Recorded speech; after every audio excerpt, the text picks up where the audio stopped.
Hello friends, तो आज की इस वीडियो में हम देखेंगे एलियम सीपा। यार प्याज तो आप सबने खाए ही होंगे। ठीक है, तो आज हम देखने वाले प्याज से बनने वाली मेडिसिन। तो आपने प्याज खाए भी होंगे और काटे भी होंगे। तो काटे होंगे तो क्या होता है भाई, आँख से आंसू चलता है, नाक से पानी बहता है। ठीक है, तो इसमें अपन वही पढ़ेंगे। तो आइए देखते हैं सोर्स क्या है। सोर्स है इसका वेजिटेबल किंगडम। ठीक है, common name onion family, Liliaceae, और प्रूवर कौन है, सी हियरिंग। इंट्रोडक्शन।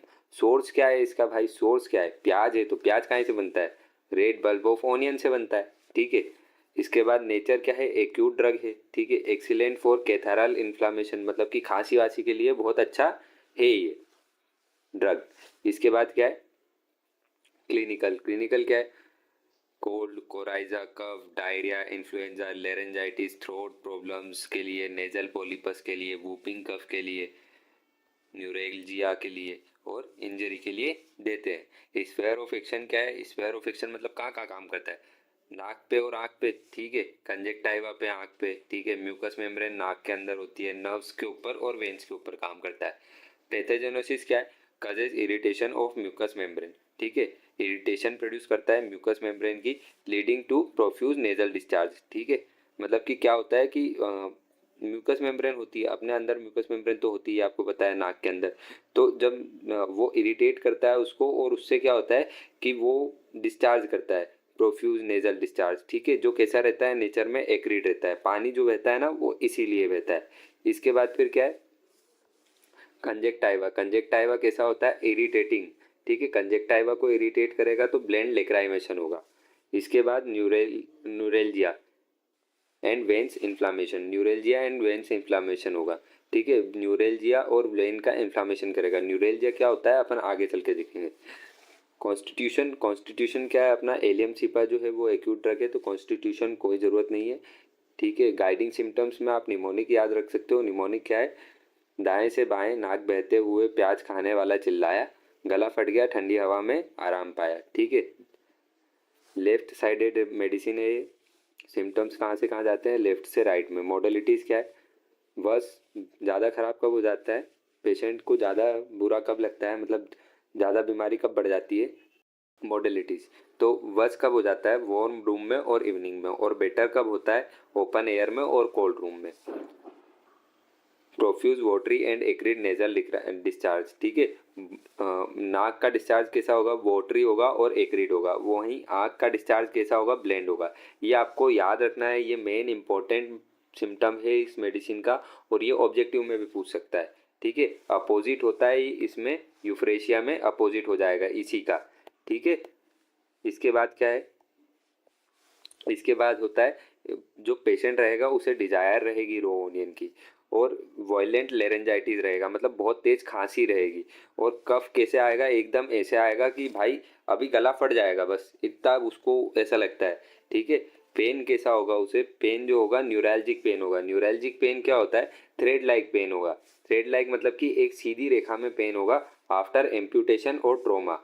ठीक है, एम्प्यूटेशन हो गया या काय की लग गई, तो उसके बाद एम्प्यूटेशन क्या होता है, जब किसी ऑर्गन को निकाल लेते हैं तो अपन उसको एम्प्यूटेशन बोलते हैं। बर्निंग और stinging type of sensation, burning मतलब कि जलन होगी, और स्टिंगिंग मतलब कि जब मधुमक्खी काट लेती है ना, उस टाइप से का सेंसेशन होगा आफ्टर इंजरी। एलिमेंट्स क्या क्या है, डेम्प कोल्ड नॉर्थ वेस्ट। ठीक है, डेम्प और कोल्ड नॉर्थ वेस्ट विंड। ठीक है, इसके बाद क्या है, वेट फीट, गीले पैर, और सलाद और क्यूकम्बर से इसको एलिमेंट होता है। अब मैंने क्या किया कि निमोनिक्स को यहाँ पे ब्रेक डाउन करके लिखा हुआ है ताकि आपको अच्छे से समझ में आ जाए। तो निमोनिक्स क्या था, बाएं से दाएं नाक बहते हुए, प्याज खाने वाला चिल्लाया, गला फट गया, ठंडी हवा में आराम पाया। बाएं से दाएं क्या था, लेफ्ट साइडेड मेडिसिन है। सिम्टम्स कहाँ से कहाँ जाते हैं, लेफ्ट से राइट में जाते हैं। नाक बहते हुए, नाक बहते हुए क्या था, profuse watery and acrid nasal discharge. ठीक है, और ब्लेंड कैसा था, लेक्राइमेशन। प्याज खाने वाला, प्याज खाने वाला क्या था, डिजायर फॉर रो ऑनियन, चिल्लाया, गला फट गया, violent laryngitis, cough tearing and splitting the larynx, ठंडी हवा में आराम पाया, better in open air cold room, worse in warm rooms और इवनिंग।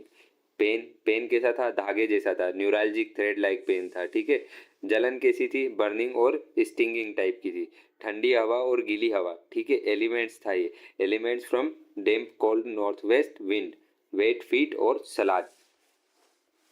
पर्टिकुलर्स अपने को इसमें 2 याद करने हैं, ठीक है। पर्टिकुलर्स में सबसे पहले अपने को आई सिम्टम्स याद करना है और उसके अलावा कोराइजा याद करना है।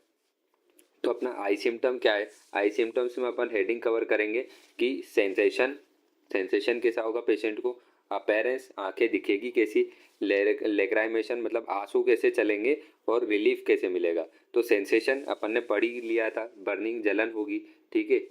और क्या होगा, बाइटिंग टाइप का होगा और स्पार्टिंग टाइप का होगा। जैसे अपन स्मोक में एक्सपोज हो जाते हैं उसके बाद जो अपने को सेंसेशन होता है उस टाइप का सेंसेशन होगा। और अपेरेंस कैसी होगी, आइज जो होगी वो वाटरी होगी और पूरी आंख जो है वो पानी से भरी हुई रहेगी, कंजेस्टेड रहेगी। लेक्राइमेशन कैसा होगा, प्रोफ्यूज ब्लड ब्लेंड, ठीक है। ये जो रहता है ब्लेंड का मतलब ये जो है ये स्किन को इरिटेट नहीं करेगा, ठीक है, मतलब इससे कोई फर्क नहीं पड़ता है स्किन पे।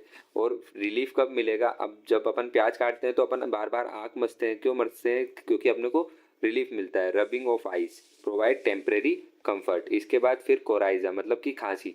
खांसी कैसी होती है इसमें, exposure to damp north west wind मतलब कि ठंडी हवा से जो खांसी चलना चालू होगी ना, वो सिम्टम क्या क्या रहेंगे इसके, प्रोफ्यूज एक्रिड नेजल डिस्चार्ज, ठीक है। नेजल डिस्चार्ज कैसा होगा, एक्रिड होगा।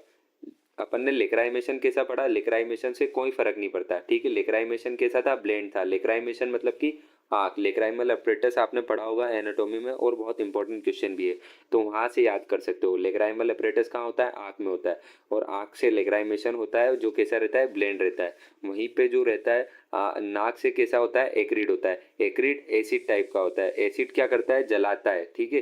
तो दैट बर्न्स जलाता है, corrode the nose and the upper lip, ठीक है। इसके बाद catarrhal laryngitis with severe tearing cough, patient grasps the larynx as if cough would tear it. मतलब कि इतना ज़्यादा उसको खांसी चलती है पेशेंट को कि उसको ऐसा लगता है कि मेरा लेरिंग्स अभी फट जाएगा। वो पेशेंट है ना अपने लेरिंग्स को हाथ से पकड़ता है, मतलब गले को हाथ से पकड़ता है खांसते टाइम। जनरल मॉडलिटीज वही है। एग्रावेशन कब होगा, इवनिंग में और वार्म रूम में। और एम्ब्लोरेशन आराम कब मिलेगा, ओपन एयर में और कोल्ड रूम में। की डिफरेंस ये आपको बिल्कुल याद करना है भाई। की डिफरेंस ये मैं आपको बोल रहा हूँ, आप मेरे वीडियोस को देखते हो ना, तो भाई ये जरूर याद करना है। ये याद करे बिना एग्जाम में मत जाना। जो इंपॉर्टेंट होता है मैं ऐसे बता देता हूँ, ठीक है, क्योंकि ये जो है आपका 1 मार्क्स में ऑब्जेक्टिव में पूछ सकता है। और अगर वो ये मेडिसिन देखा तो वो यही चेक करेगा कि आपने ये सही लिखा है या नहीं लिखा है।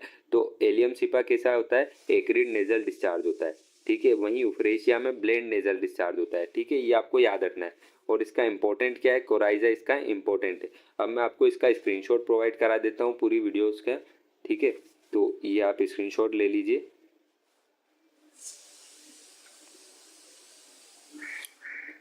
ऐसे मैं सारी मेडिसिन की वीडियो बनाता हूँ, ठीक है। तो आप मेरे चैनल को सब्सक्राइब कर लीजिए ताकि आपको आसानी से सारी वीडियोस मिल जाए और निमोनिक्स मिल जाए। Thank you.